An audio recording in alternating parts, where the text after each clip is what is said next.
Pas notre premier intérêt, non, c'est notre seul intérêt. Tout est résumé dans cette phrase. H et H, Holloway et Horn, toujours sur les pas de Tyson depuis qu'il s'est séparé de Keaton, encore plus après les 3 ans d'emprisonnement pour viol. Et je veux confirmer John Horn et Rory Holloway comme mes managers. Ils font partie de mes amis les plus proches depuis des années. Ils m'ont beaucoup apporté dans ma carrière professionnelle et ils continueront donc dans cette voie. Je confirme aussi Don King pour la promotion de mes combats. Don est le plus grand promoteur au monde. J'ai enfin choisi Showtime pour retransmettre mes combats, une chaîne où j'apprécie les commentateurs, et j'ai également choisi de boxer au MGM de Las Vegas. Voilà, j'espère vous revoir bientôt et qu'Allah vous bénisse.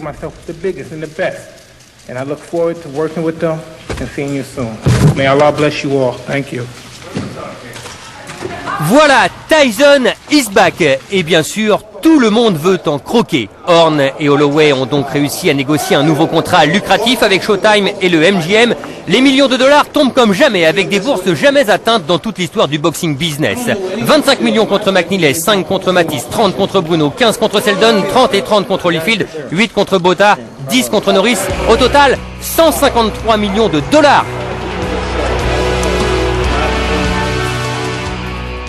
Des bourses qui ont en fait défrayé la chronique au fur et à mesure de sa carrière. Il est loin, très loin, le temps où le jeune Mike empochait 3000 francs en 1985 pour ses débuts professionnels.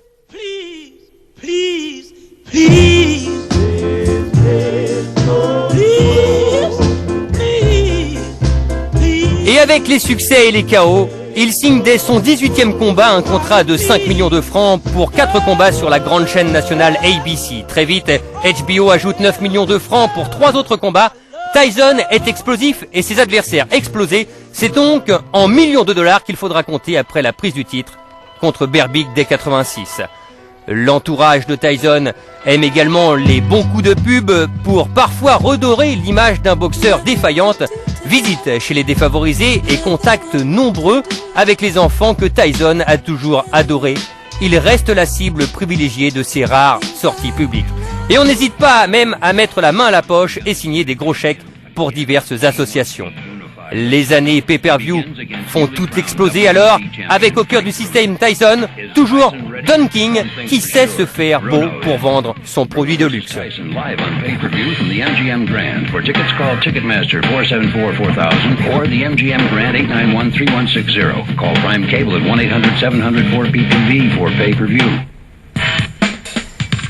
Si Showtime se charge de vendre le pay-per-view à près de $50 le combat, 300 francs environ, Don King vend de son côté la diffusion du combat dans les différents circuits fermés des hôtels et restaurants.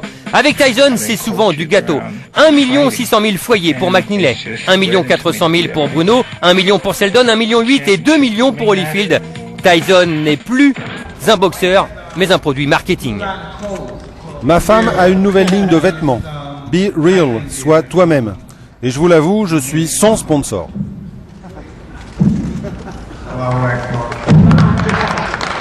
Be real, sois toi-même. Difficile pour lui, l'épisode de la morsure du siècle plonge enfin Tyson autant dans le doute que dans la réflexion sur son engagement avec Don King et ses 2 managers, Holloway et Horn, qui se comportent verbalement en véritables voyous à l'issue de ce triste combat avec des déclarations inadmissibles.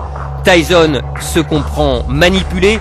La séparation est inévitable. Tyson qui en viendra même aux mains avec Don King à New York, cinglant comme ces quelques crochets uppercut ou direct assénés à son ancien promoteur et recueillis par Michel Denisot. Il y a quand même beaucoup de changements autour de vous, notamment le départ de Don King qui a tenu un rôle important à vos côtés. Aujourd'hui, vous ne travaillez plus avec lui, vous lui réclamez 100 millions de dollars. C'est définitivement terminé avec Don King. Vous pensez qu'il vous a fait plus de mal que de bien? Well, Don King was a piece of shit. This is true, and he did take advantage of me because he only did that because I allowed him to, because of my trust.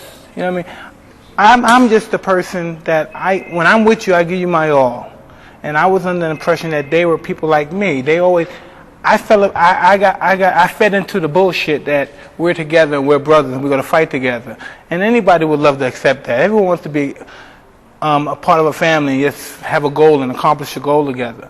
But he had different ulterior motives than I did. He's a fat piece of shit. Vous pensez qu'il vous a abusé? Oh, I believe he did, yes, man. Qui gère votre carrière aujourd'hui? Mike Tyson. Oui, avec un nouveau manager, Shelly Finkel, et un nouveau promoteur, Dan Goossen, Tyson plaide lui la sincérité légendaire et non financière désormais. Vous savez, pour être vraiment honnête, je veux devenir un champion comme Muhammad Ali, Henry Armstrong, Barney Ross. Des gars comme ça dont on retient le nom pour leur art pugilistique pendant des années, toute l'éternité.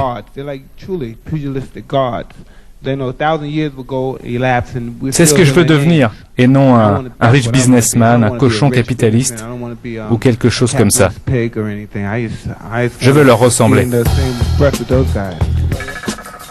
Aujourd'hui, quand on lui parle d'argent, Tyson ne croit plus personne. Si, une seule, son ancien mentor.